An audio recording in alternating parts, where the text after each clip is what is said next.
Ladies and gentlemen, welcome to part 5 of the Chris Chan and Kacey's father call. Now in the last part, we left off on a pretty bad note with Matthew telling Chris that he doesn't even know why Chris thinks he can call him by his name right now. That's how disrespected Kacey's dad feels. And it's because Chris told Kacey's dad that even though Kacey's dad had lost friends at war and had lost his own mother in the rubble of the Twin Towers, it was still a bigger burden for Chris to move his dog's doghouse after it passed away. And Chris was dead serious when he talked about that. Now, if you want to see any of that, go back to part 4. It's in the description below with all the other parts and the full version of this phone call without my commentary. And before I start these, I always want to mention that this is real to Chris. But the guy playing Kacey's dad is a troll. Kacey herself is a troll. And to Chris, this is calling his girlfriend's dad and asking permission if he can move forward with their relationship. And let's just say it's not going as well as Chris would want it to. But let's jump back in and hear why Matthew doesn't want Chris to even call him by his name right now. I don't even know how you think you can call me by my name right now. I don't believe a goddamn word you just said. I'm sorry. No, I'm not sorry, actually. Well, believe it or not, it is the whole honest truth. I have been telling you this whole time. Honest. Well, If that's the truth, I'm afraid to say you're pretty fucked. To help catch you up, this is in response to a lackluster apology Chris just made, and Matthew is not having it. He's sitting here and he realizes that Chris is full of shit and that Chris has been lying this whole time about damn near everything, and the lies are just going to keep on piling on as this next part goes on here. The last part of the call was much more funny and more of a screaming fest.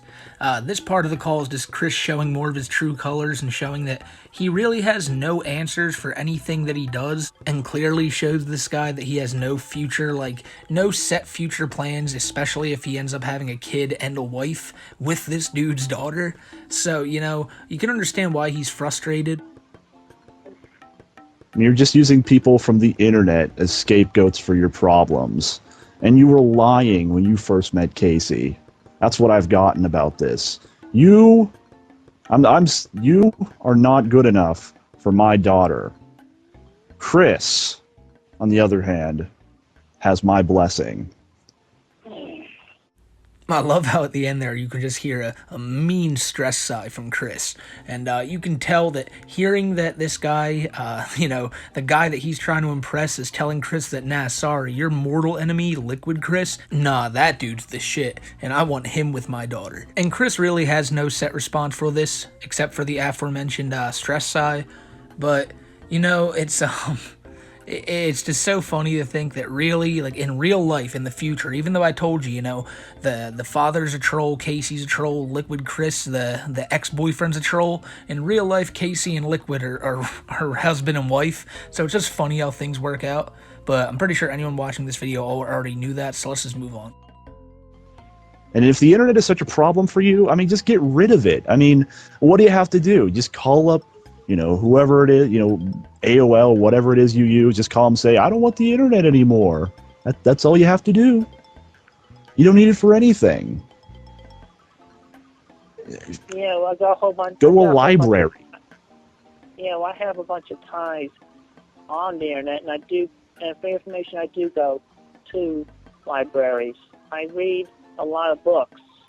That's bullshit, Chris. Hold up. Saying that he reads a lot of books. We'll get to that, but I was going to say, that's another thing that people have said to Chris for years. You know, if the internet's such a problem, just get the fuck off it. And it's one of the things that Chris has never had like a real good response for. In this call, in particular, he chose to say that he has a lot of ties on the internet, and most of those ties are all trolls. But to him, you know, I'm pretty sure this was after he was talking to Shigeru Miyamoto, so he's probably talking about the head of Sega or something someone. But back to the book thing. I already said, Chris is he's prone to lying a lot in this call. But the thing is, Chris has no problem just lying to this dude's face. Anything Matthew says about, like, Chris, you clearly don't do this. Chris just has no problem saying, oh, yes, I do this but he has no reason why. And the reason he feels so safe in saying this is because you're on the phone with this dude. You can stick your nose up in the air and just say, oh, I do this, and you don't have to prove shit because you can just hang up the phone at any moment and you don't gotta prove anything. And this is something that Chris has adapted and has become literally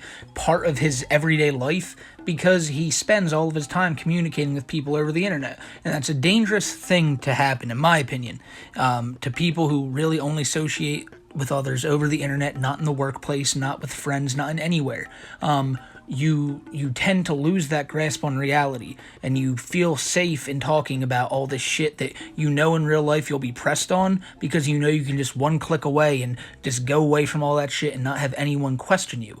I don't know really where I'm going with this, but yeah, it's just one of those things Chris does, and why I think he felt so comfortable and constantly being able to lie and just, I don't know. But that's not important. The important thing is that Chris's claim to Kacey's dad that he goes to the library all the time and reads books. Let's see how Kacey's dad reacts to this.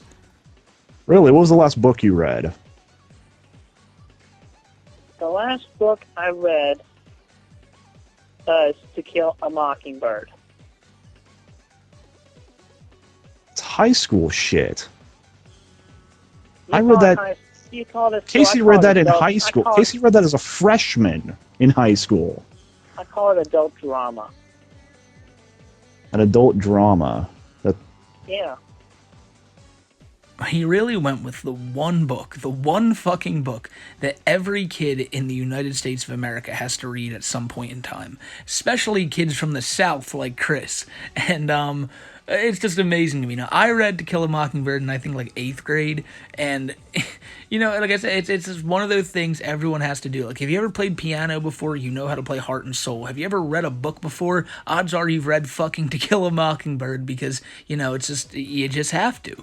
Now, Matthew brought up that Kacey read it in freshman year. I think I read Oedipus Rex freshman year. I think that was the protocol for my school anyway. Nonetheless, Chris claims that To Kill a Mockingbird is adult drama. Adult drama. Dear God. He's said before that he doesn't like the serious parts in shows like Family Guy and South Park. So I can only imagine when he had to read this, he was just hitting his head against the fucking wall. Because Chris doesn't like serious shit. Chris only likes, like, funny shit that he can relate with, shit that's colorful, shit basically made for a child. And even though this book is made for kids, Chris saw this as, like, the most grown-up shit ever. And I guess it's the only book he can really recollect reading. It was very dramatic, and I felt for the characters in the story, just like I feel for all the characters in the stories that I have read. So what exactly did you learn from this book?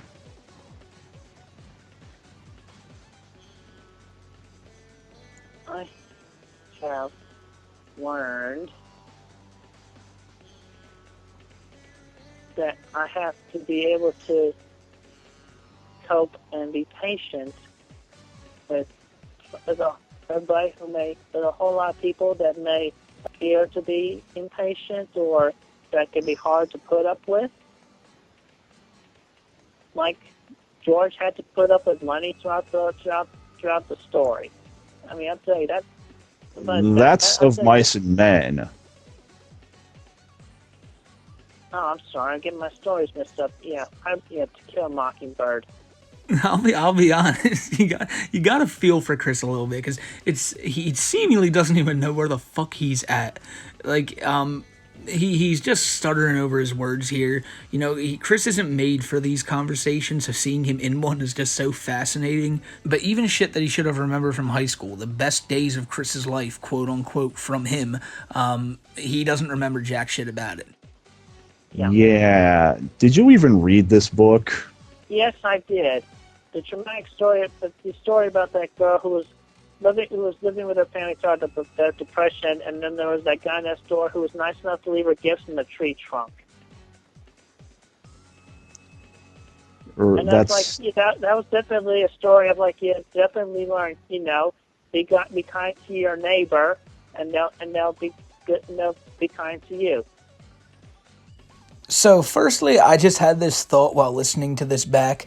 I genuinely think Chris only remembers like Boo Radley's part in the story, the guy who left the gifts in the tree trunk, as Chris said, because that's probably the only thing Chris took from this, because he probably thought, wow, I wish I had a fucking neighbor who'd leave me video games in my tree.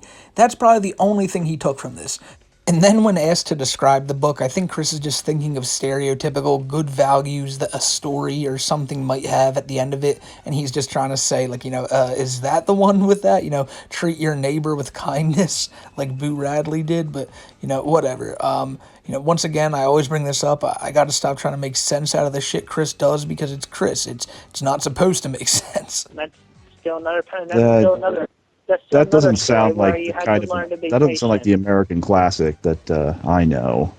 I'm sorry. This sounds like a bunch of horseshit. Do you remember? Do you remember the court scene? I'm sorry. The what? The court scene in the book. That was pretty big. It's a pretty major part of the book. And do you even remember who Atticus Finch was? In fact, that was probably the pivotal moment of the book. I guess. I do believe that was the lawyer in that story. Yes. Man, you call yourself smart? You aren't smart enough for Kacey. I mean, when did you read this? I've read it about a month ago. He's such a liar, man. You can hear it in his voice too. Like he's processing that, and then he thinks he found a good response, like about a month ago. Like he's so proud of himself for saying that. Like, this'll make Casey's dad go, oh shit, never mind. This dude read that book a month ago. He's smart as hell. And it's I love Chris's like how he thinks this conversation's gonna go. A month ago. Yeah. I think the last book Kacey read was last week.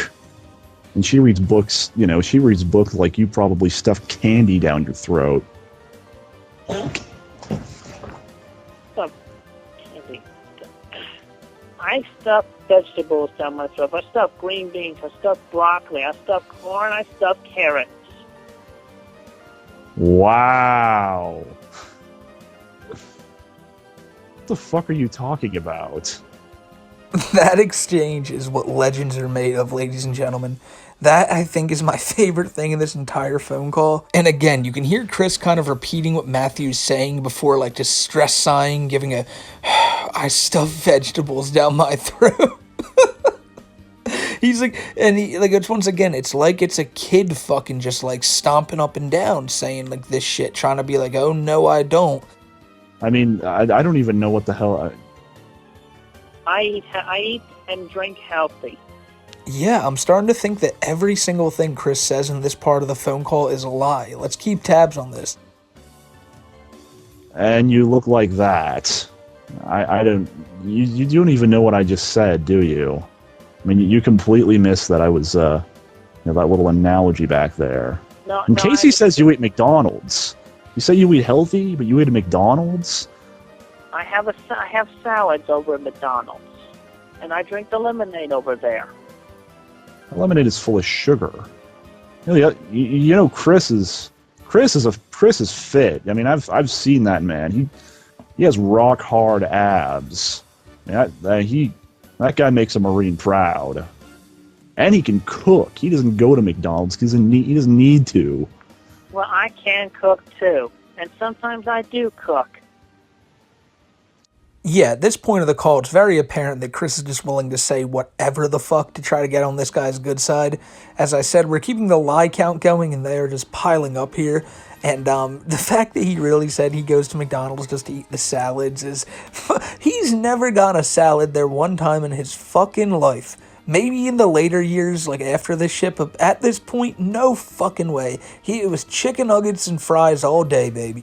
He and Kacey like to go running together. I mean, why don't you go running with Kacey? Rather than sitting around eating fast food all day. I do go out. I do go out for jogs, sir. I do go out jogging. And if Kacey was here, I would be happy to go jogging with her. Or even running. I'd be happy to do that as well. You think you could do 5 miles like Kacey and Chris do? 5 miles? Yes. That's a brisk jog. Yes, I could do 5 miles with Kacey. Yeah, that's lie number 6, by the way, but he's grossly exaggerating his ability to run here, and it's not really shocking, it's Chris, but it's just like in the last part of the video, where he talked about lifting the doghouse and how it was 5 to 10 tons. I imagine Chris's idea of 5 miles is probably like up and down his street twice, and just imagining Chris trying to do this. Like, he did one video where he was supposed to like do parkour through his town or some shit, and I remember seeing where people were saying that it was estimated that he stopped like every 30 seconds. So Chris running nonstop for 5 miles, that's something that I think everyone would love to see. Really? Yes. Someone who looks like you can run 5 miles. I'm sorry, that's bullshit. You look like you couldn't even do 5 seconds running. In fact, I was watching those push-ups. You got winded after that was like 30 seconds of push-ups, and you were sweating like a pig. Well, wouldn't you sweat? I don't sweat. With that much? Warriors. Fuck, that's Warriors. nothing. I'm a Marine. I mean, not after a few push-ups like that. That's nothing. Okay, but so how much and how often do you jog? I mean, I sweat, maybe after, I don't know, 10 miles on a hot day. I bet you the guy posing as Casey's dad is probably, I wouldn't say probably as out of shape as Chris, but most likely in the same ballpark. But Matthew Devoria, that man is a fucking machine. I have been jogging for about 15 minutes on a daily basis. 15 minutes. So you go what, a quarter of a mile, and you call it quits?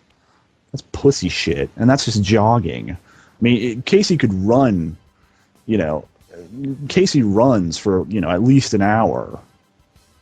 Well, that's good. I mean, and 5 miles is like a 2-hour jog, Yeah, well, I have a whole bunch of potential. I can run 5 miles with Kacey. I don't know, man. Hearing Chris talk about his quote-unquote potential nowadays only makes me think about when he tried to sell himself as a prostitute, and like his whole selling point was, I have so much hidden potential.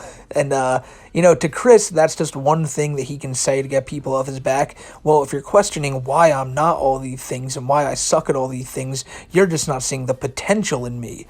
And for Chris at the time, someone who was like 27 years old, of course, anyone can do it. Anyone can get there, but it was very out of reach for Chris then. And we can see that potential in the 13 years since this call happened has not been fulfilled. So, maybe we'll get there one of these days, but Chris is going to have to get out of jail first. I would love to see that. I mean, why don't you? I mean, you can't. I mean, and the way you say you could. I mean, you're just saying you have potential. That doesn't sell me. You can't sell me with potential.